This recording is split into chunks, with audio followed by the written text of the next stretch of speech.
آج اٹک جیل میں جا کر جج صاحب نے، جو کہ آفیشل دوستوں کو پتہ ہے کہ آج کا جو سارا سلسلہ رہا عمران خان صاحب اور شاہ محمود قریشی صاحب کا کیس سائفر کے حوالے سے، عمران خان صاحب کے حوالے سے اور شاہ محمود قریشی صاحب کے پوائنٹ آف ویو سے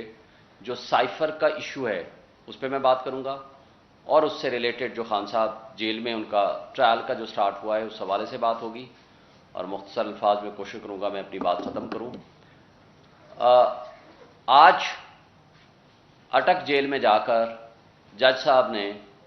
جو کہ آج جوڈیشل ریمانڈ دیا ہے فار 14 ڈیز، اسی طرح کل آپ کے سامنے آیا جب اسلام آباد ہائی کورٹ نے عمران خان صاحب کو ضمانت دی اور وہ متعصب جج کا جو فیصلہ تھا اس کو سسپینڈ کیا، تو ہم نے کل بھی سوال کیا تھا کہ جو 25 دن جیل میں رکھا گیا ہے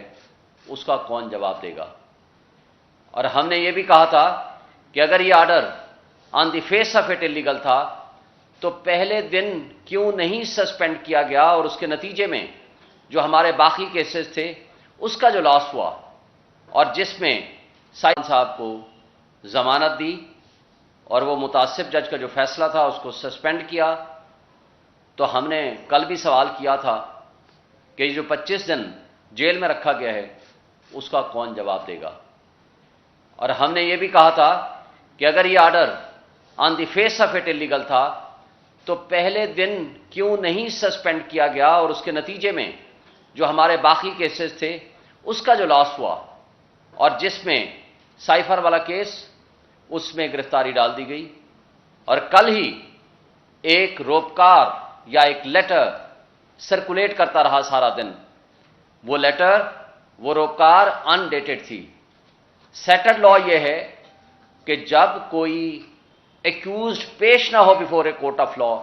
نہ تو ان کو فزیکل ریمانڈ دیا جا سکتا ہے نہ ہی ان کو جوڈیشل ریمانڈ دیا جا سکتا ہے۔ تو سوال یہ پیدا ہوتا ہے کہ یہ کب ہوا، کیسے ہوا، نہ وکلاء موجود تھے نہ ہمیں کسی کو پتا تھا، تو یہ سارا کچھ غیر آئینی اور غیر قانونی طریقے سے ہوتا رہا، اور سائفر کی سٹوری سب آپ کے سامنے آ چکی ہے۔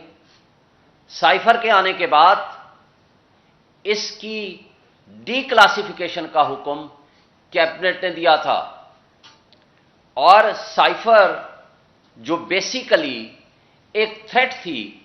ایک ملک کی سلامتی اور خود مختاری کے اوپر ایک فارن اسٹیٹ کی طرف سے ایک حملہ تھا، اور اس حملے کے خلاف sitting prime minister Imran Khan اور اس کی کیبنٹ نے ریزسٹ کیا۔ بدقسمتی کی بات یہ ہے کہ ہمارے ادارے، ہماری وہ فاشسٹ حکومت شہباز شریف کی زیر قیادت جو عمران خان کے خلاف 180 سے زائد مقدمات بنا چکی تھی، بھائی اگر آپ نے کوئی جھوٹا ایک اور مقدمہ بھی بنانا تھا جس نے کنٹینٹس آف انٹرسیپٹ کی سٹوری کے بعد وہ واضح کر دیا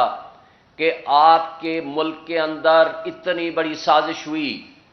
آپ کی ایک چلتے ہوئے ملک کے سٹنگ پرائم منسٹر کو ہٹانے کے بارے میں بات ہوئی اور فارن انٹرونشن پرووڈ ہوئی، وہ سازش ثابت ہوئی، تو اس کے بعد آپ کیا اس انٹرسیپٹ کی سٹوری کے بعد ہماری 25 کروڑ عوام بحیثیت قوم ہمارے سر شرم سے جھک گئے، جہاں یہ ثابت ہوا کہ ہم اتنی غلام قوم ہیں، ہمیں حقیقی آزادی نہیں ملی۔ یعنی ادھر سے ایک حکم آیا اور اس حکم کی تعمیل ہم نے چند دنوں میں کر کے ان کو رپورٹ دے دی۔ کاش کہ یہ بدنما داغ ہماری آزادی کے اوپر جو لگا، یہ ہمارے ادارے، یہ پچھلی شہباز شریف کی فاشسٹ حکومت اور ان کی موجودہ ایکسٹینشن جو کیئر ٹیکر کی صورت میں بیٹھی ہوئی ہے، کاش کہ وہ احساس کر لیتے کہ تاریخ آج لکھ رہی ہے کہ جس شخص نے ایبسلیوٹلی ناٹ کہہ کر اقتدار چھوڑ کر عزت کمائی، اور اسی زمانے میں آپ کو یاد ہوگا شہباز شریف کے الفاظ، بیگرز آر ناٹ چوزرز کہہ کے خواجہ آصف کے الفاظ کہ امریکہ تو ہمارا وینٹیلیٹر ہے، یہ الفاظ کہہ کے غلامی کا طوق پہنا اور انہوں نے اقتدار حاصل کیا۔